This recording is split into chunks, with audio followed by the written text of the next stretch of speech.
avant d'ouvrir dans 2 Corinthiens 8, j'aimerais de lire 3 passages avant de lire là. Dans les Actes des Apôtres, au chapitre 11. Les Actes des Apôtres, au chapitre 11, et le verset 27. Actes des Apôtres, chapitre 11 et le verset 27, on lit: « En ce temps-là, des prophètes descendirent de Jérusalem à Antioche. L'un d'eux, nommé Agabus, se leva et annonça par l'Esprit qu'il y aurait une grande famine sur toute la terre. Elle arriva en effet sous Claude. Les disciples résolurent d'envoyer chacun selon ses moyens un secours aux frères qui habitaient la Judée. Ils firent parvenir aux anciens par les mains de Barnabas et de Saul. » On va aller maintenant dans les Romains au chapitre 15. Romains au chapitre 15, puis on lit à partir du verset 25. Romains 15, 25. « Maintenant, je vais à Jérusalem pour le service des saints, car la Macédoine et l'Achaïe ont bien voulu s'imposer une contribution en faveur des pauvres parmi les saints de Jérusalem. Elles l'ont bien voulu et elles leur devaient, car si les païens ont eu part à leur avantage spirituel, ils doivent aussi les assister dans les choses matérielles. Dès que j'aurai terminé cette affaire et que je leur aurai remis ces dons, je partirai pour l'Espagne et je passerai chez vous. Je sais qu'en allant vers vous, c'est avec une pleine bénédiction de Christ que j'irai. Je vous exhorte, frères, par notre Seigneur Jésus-Christ et par l'amour de l'Esprit, à combattre avec moi en adressant à Dieu des prières en ma faveur, afin que je sois délivré des incrédules de Judée et que les dons que je porte à Jérusalem soient agréés des saints, en sorte que j'arrive chez vous avec joie, si c'est la volonté de Dieu, et que je jouisse au milieu de vous de quelque repos. Que Dieu de paix soit avec vous tous. Amen. On va aller maintenant dans 1 Corinthiens 16. 1 Corinthiens 16, et le verset 1. Pour ce qui concerne la collecte en faveur des saints, agissez vous aussi comme je l'ai ordonné aux églises de la Galatie, que chacun de vous, le premier jour de la semaine, mette à part chez lui ce qu'il pourra selon sa prospérité, afin qu'on n'entende pas mon arrivée pour recueillir les dons. Et quand je serai venu, j'enverrai avec des lettres pour porter vos libéralités à Jérusalem, les personnes que vous aurez approuvées. Si la chose mérite que j'y aille moi-même, elles feront le voyage avec moi. Maintenant, on va aller dans 2 Corinthiens 8. Donc, si vous lisez 2 Corinthiens 8 et 9, vous allez voir que Paul parle au sujet des dons, des offrandes, mais surtout ici, c'est un collecte spécial qui avait été fait pour les croyants de la Judée, parce qu'ils passaient par des grandes difficultés. D'autres croyants d'ailleurs ont pourvu pour eux. Donc on lit dans 2 Corinthiens 8. « Nous vous faisons connaître, frères, la grâce de Dieu qui s'est manifestée dans les églises de la Macédoine. À travers la grande épreuve de leur affliction, leur joie débordante et leur pauvreté profonde ont produit avec abondance de riches libéralités de leur part. Ils ont, je l'atteste, donné volontairement, selon leurs moyens, et même au-delà de leurs moyens. Nous demandons avec de grandes instances la grâce de prendre part à l'assistance destinée aux saints. Et non seulement ils ont contribué comme nous l'espérions, mais ils se sont d'abord donnés eux-mêmes au Seigneur, puis à nous par la volonté de Dieu. Nous avons donc engagé Tite à achever chez vous cette œuvre de bienfaisance comme il l'avait commencé. De même que vous excellez en toutes choses, en foi, en parole, en connaissance, en zèle à tous égards, et dans votre amour pour nous, faites en sorte d'exceller aussi dans cette œuvre de bienfaisance. Je ne dis pas cela pour donner un ordre, mais pour éprouver par l'exemple du zèle des autres la sincérité de votre amour. Car vous connaissez la grâce de notre Seigneur Jésus-Christ, qui pour vous s'est fait pauvre de riche qu'il l'était, afin que par sa pauvreté vous soyez enrichis. C'est un avis que je donne là-dessus, car cela vous convient à vous qui non seulement avez commencé à agir, mais qui en avez eu la volonté dès l'année dernière. Achevez donc maintenant d'agir afin que l'accomplissement selon vos moyens réponde à l'empressement que vous avez mis à vouloir. La bonne volonté, quand elle existe, est agréable en raison de ce qu'elle peut avoir à sa disposition, et non de ce qu'elle n'a pas. Car il s'agit non de vous exposer à la détresse pour soulager les autres, mais de suivre une règle d'égalité. Dans la circonstance présente, votre superflu pourvoira à leurs besoins, afin que leur superflu pourvoie pareillement au vôtre, en sorte qu'il y ait égalité.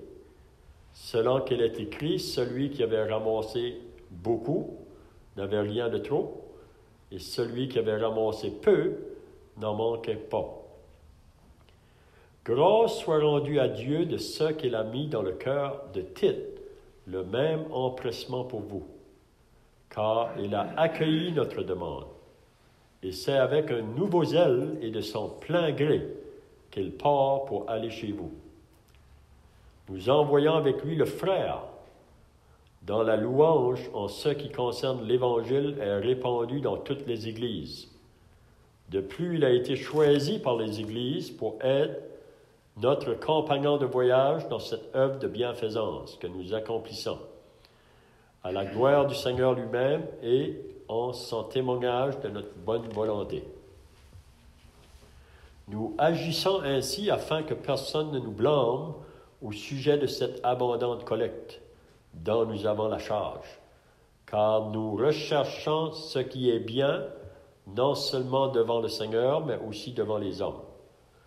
Nous envoyons avec eux notre frère, dont nous avons souvent éprouvé le zèle dans beaucoup d'occasions, et qui en montre plus encore cette fois à cause de sa grande confiance en vous. Ainsi, pour ce qui est de Tite, il est notre associé et notre compagnon d'œuvre auprès de vous, et pour ce qui est de nos frères, ils sont les envoyés des églises, la gloire de Christ. Donnez-leur donc à la face des églises la preuve de votre amour et montrez-leur que nous avons sujet de nous glorifier de vous. Amen. Donc, vous savez que le sujet de donner, ce n'est pas toujours un sujet qui est mentionné souvent parmi le peuple de Dieu, surtout parmi les assemblées peut-être. Puis une des raisons, c'est parce que c'est un sujet qui a été beaucoup abusé dans beaucoup de groupes religieux ou d'églises.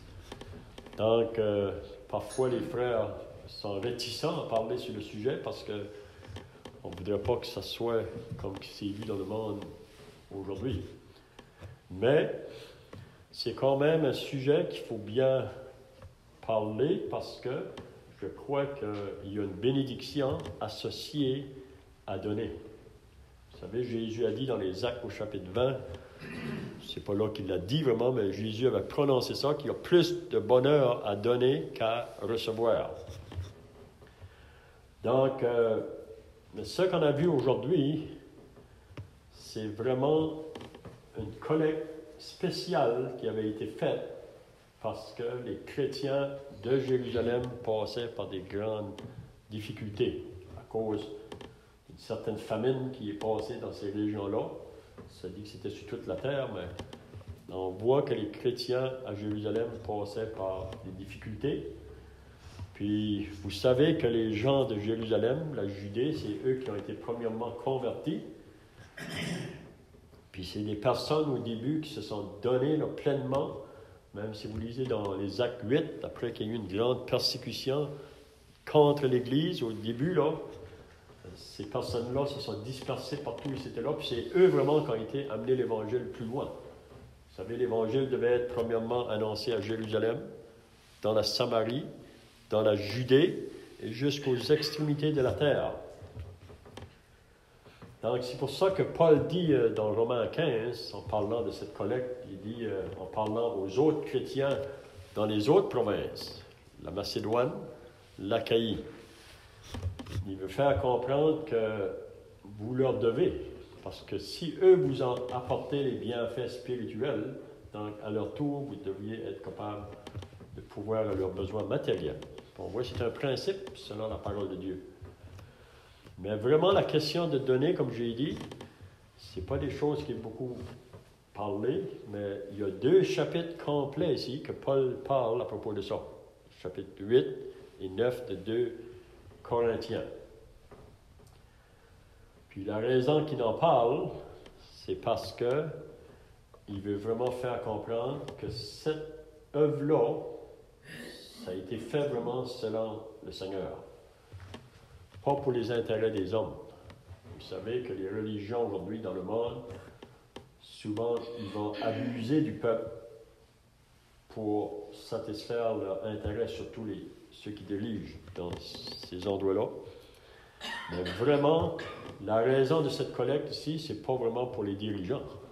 C'est donné pour le peuple de Dieu à Jérusalem qui passe par des grandes difficultés matérielles, probablement face à la nourriture. Donc, qu'est-ce qu'on voit au chapitre 16 de 1 Corinthiens? Là, Paul mentionne ça. Ce qui concerne la collecte, ça avait déjà été mentionné dans sa première lettre, que la manière qu'il devait le faire, qu'il devait mettre à part chaque premier jour de la semaine quelque chose que quand ils allaient venir pour ramasser cette offrande-là, ça soit préparé, ça soit déjà tout là. Donc, qu'est-ce qu'on va voir le matin au chapitre 8? Moi, je trouve ça vraiment intéressant, là.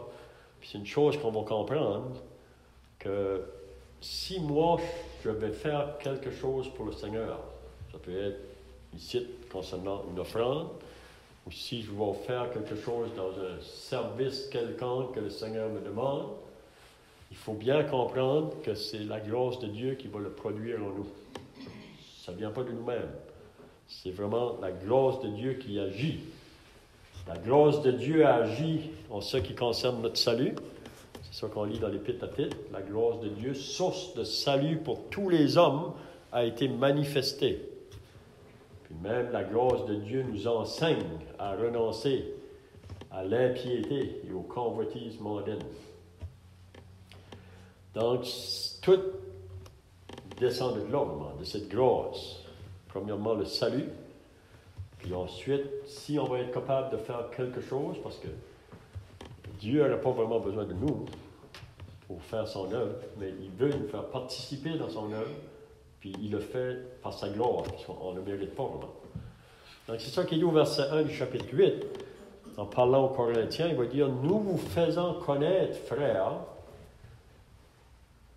en parlant aux Corinthiens, là, nous vous faisons connaître, frères, la grâce de Dieu qui s'est manifestée dans les églises de la Macédoine. » Donc, il dit, je veux vous faire connaître comment est-ce que la grâce de Dieu agit dans les frères et sœurs qui se trouvaient en Macédoine. Ça, la Macédoine, ça comprend l'église de Philippe, l'église des Thessaloniciens, l'église de Bérée. Oui. Donc, la grâce de Dieu s'est manifestée dans ces églises quand ça vient à cette collecte-là qui a été faite. À travers la grande épreuve de leurs afflictions. Donc, ces croyants-là passaient aussi par des épreuves. Ils étaient dans des grandes afflictions. Mais leur joie débordante et leur pauvreté profonde ont produit avec abondance de riches libéralités de leur part.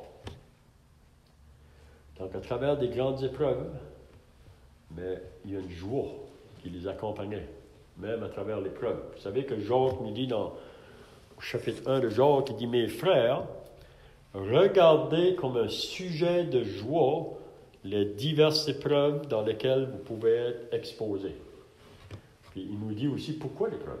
L'épreuve, c'est dans le but de produire en nous la patience et la persévérance pour les choses de Dieu. Pour les choses de Dieu. Donc, ces chrétiens-là qui passaient par des grandes afflictions, puis on sait que c'est pour la cause de Christ. Puis si on souffre pour Christ, Pierre me dit qu'on ne devrait pas en avoir honte. Mais on produit avec abondance une riche libéralité de leur part. C'est un peu ce que notre frère a parlé un matin concernant Israël. Vous savez, même pour construire le tabernacle, ces gens-là ont donné volontairement les choses pour pouvoir construire. Vous savez, souvent, les choses qu'on possède, on veut les garder. C'est quelque chose que souvent, on ne veut pas donner. Ça, c'est dans l'homme, l'être humain, si on peut dire. Mais vraiment, on va apprendre dans les 2 prochains chapitres qu'on est dedans que donner, vraiment, il y a une bénédiction associée. Même Jésus l'a dit. Je pense que c'est dans Matthieu, quand il dit « Donnez, il vous sera donné ».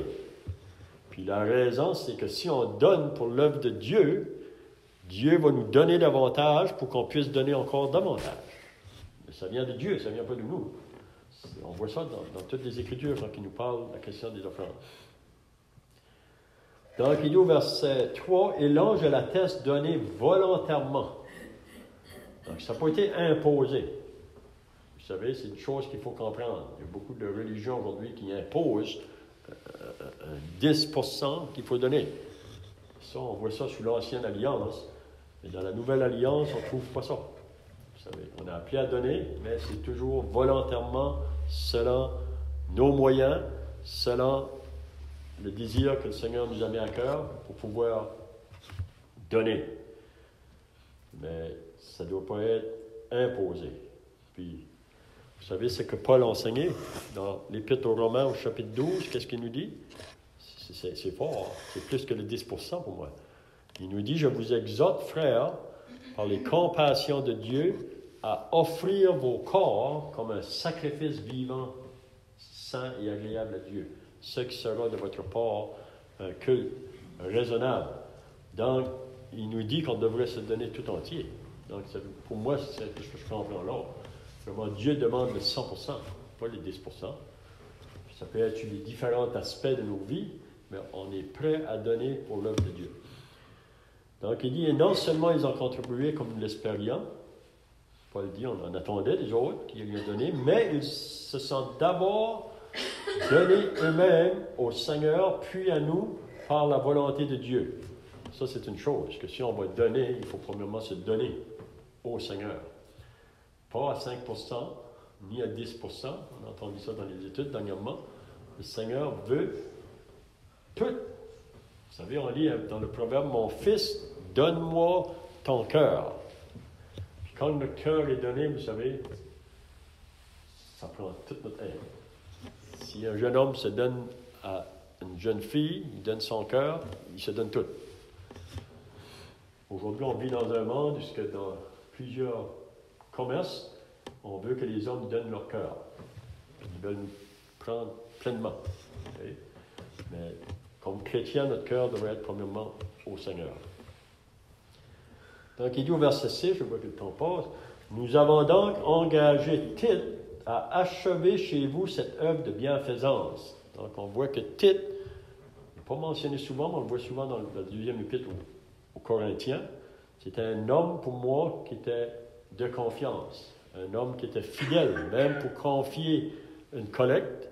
Ça prenait quelqu'un qui était fidèle, qui ne va pas prendre de cette collecte, on peut dire, comme Judas, qui aimait la bourse, puis qui prenait de la bourse. Mais ici, c'était un homme fidèle quand il avait confié ces choses-là, comme il l'avait commencé.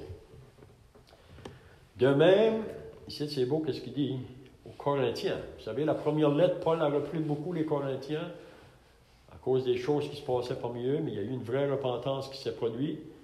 Puis on sait qu'avant que les Corinthiens s'avaient éloigné, c'était des personnes qui ne manquaient rien dans l'assemblée. Dieu les avait bénis de toutes sortes dans la connaissance, même dans toutes les dons qu'une assemblée a besoin, Dieu les avait comblés. Mais ici, on voit que c'est un peuple qui a été repentant et qui a été restauré là, quand il écrit sa deuxième lettre. De même que vous excellez en toutes choses. Donc, ça veut dire il excelle dans tous les côtés de l'œuvre de Dieu, si on peut dire. En foi, en parole, en connaissance, en zèle à tous égards, et dans votre amour pour nous. Donc, il dit de même que vous excellez dans tous ces côtés-là. Il dit, faites en sorte d'exceller aussi dans cette œuvre de bienfaisance. Donc, il dit, comme vous êtes zélés dans toutes les choses, soyez zélés dans cette œuvre-là, de pouvoir vous donner à ce besoin-là qui se fait en Judée. Je ne dis pas cela pour donner un homme.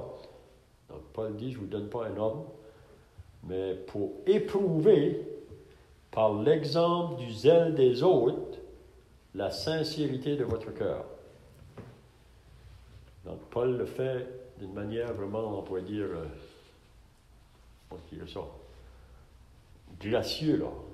C'est pas quelque chose qui va imposer par une dictature. Non. Il faut que ça soit fait dans le cœur. C'est un peu comme la même chose de salut. On ne peut pas imposer ça, le salut. Il faut que chaque personne, personnellement, réponde à ce message-là. C'est pour eux, mais il doit répondre. Il dit, car vous connaissez la grâce. Puis là, maintenant, il touche un autre côté là, de donner. Là, il va nous parler du Seigneur Jésus lui-même. Comment est-ce que lui s'est donné.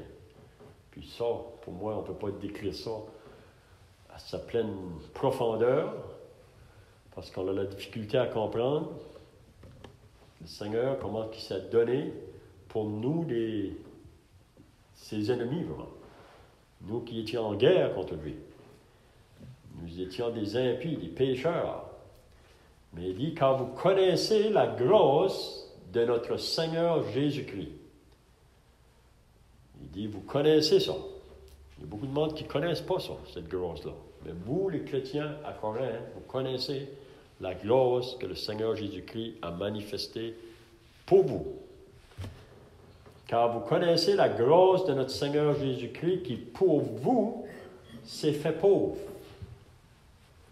Qu'est-ce que le Seigneur a fait pour eux? Il s'est fait pauvre. Ça veut dire qu'il s'est dépouillé. Puis ça, c'est pour nous aujourd'hui aussi, en 2023.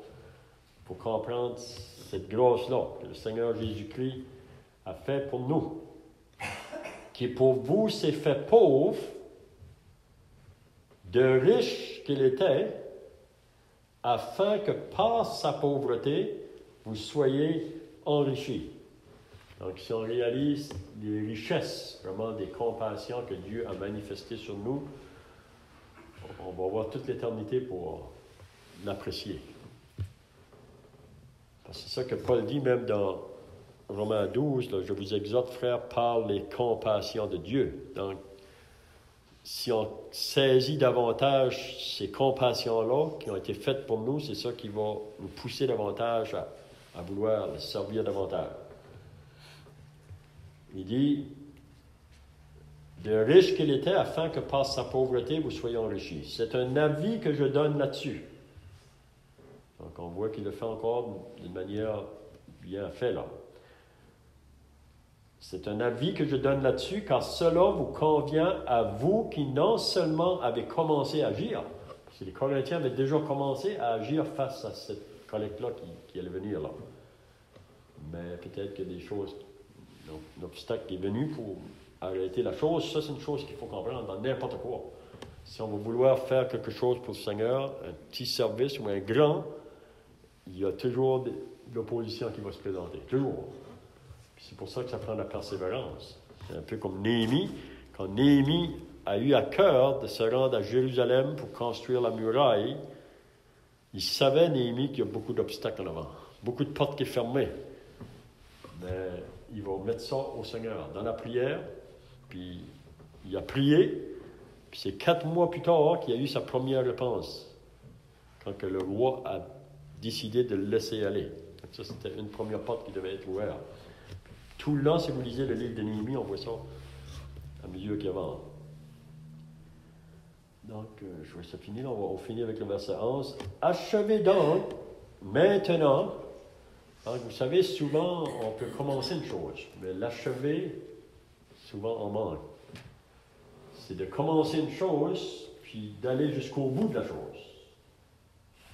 Vous savez, comme moi, on manque. Mais si on peut achever quelque chose que le Seigneur nous a demandé, le Seigneur voudrait qu'on le fasse jusqu'à la fin. C'est un peu comme Paul dit dans 2 Timothée. J'ai combattu le bon combat, j'ai achevé la course, j'ai gardé la foi. Donc il a bien commencé, il a bien fini. Donc c'est ça qu'on voudrait tous, de bien commencer la vie chrétienne, la course, puis de bien la terminer. Et dans toute chose qu'on va être appelé à faire pour le Seigneur, qu'on ne puisse pas seulement commencer, mais de pouvoir achever. Achevez donc maintenant d'agir afin que l'accomplissement selon vos moyens répond à l'empressement que vous avez mis à vouloir. Donc, il puisse le faire pleinement. Puis là, il dit, la bonne volonté, quand elle existe, est agréable en raison de ce qu'elle peut avoir à sa disposition et non de ce qu'elle n'a pas. Donc, il ne faut pas attendre que vous soyez millionnaire pour donner. Parce qu'il y a des gens parfois qui vont dire, ben moi, si j'en avais plus, je pourrais en donner plus. Mais ça, c'est faux. Pour moi, si on ne donne pas avec le peu qu'on a, on ne donnera pas même si on en aura beaucoup. Et le Seigneur veut que c'est notre cœur. Puis quand c'est fait dans le cœur, c'est ça qui prend plaisir. C'est ça qu'on va voir tout au long, à la mesure qu'on va continuer. C'est ça que Paul va toucher. Donc, je vais arrêter là. Le temps est passé. Donc, j'espère que ces paroles-là vont nous aider, chacun de nous. Comme Jésus a dit, il y a plus de bonheur à donner. Puis tous les petits services qu'on peut faire, peut-être on ne le réalise pas toujours, là, mais même en le faisant, ça nous amène de la joie par la suite. Parce qu'il y a toujours quelque chose qui nous oppose à faire des choses pour l'œuvre de Dieu. Quand c'est pour nos propres affaires, il n'y a pas de problème, mais quand ça vient à faire l'œuvre de Dieu, il y a tout le temps des choses qui vont vouloir nous opposer, mais quand on le fait, il y a une réjouissance. Donc que Dieu bénisse sa parole. On va prier. Notre Dieu et notre Père, nous voulons maintenant nous approcher devant ta présence. Nous réalisons ce matin que tu nous as laissé ta parole. Et comme que nos frères ont parlé concernant le peuple d'Israël dans le désert, comment qu'eux-mêmes se sont donnés pour faire la construction de ce tabernacle. Et ils ont fait exactement comme Dieu les avait demandé. Et nous croyons que nous, dans la fin des temps, que nous sommes appelés aussi à travailler dans ton œuvre, qu'on puisse le faire joyeusement, avec des cœurs, et qu'on puisse se donner pleinement. Donc nous remettons cette lecture devant toi. Bénis chacun de nous dans le chemin du retour, et on prie pour l'Évangile ce soir, que tu attires ces personnes, Seigneur, qui nous disent qu'ils vont venir, mais qu'il y a toujours des obstacles. Mais toi seul peux faire le travail, par ton Saint-Esprit. Agis au nom du Seigneur Jésus. Amen.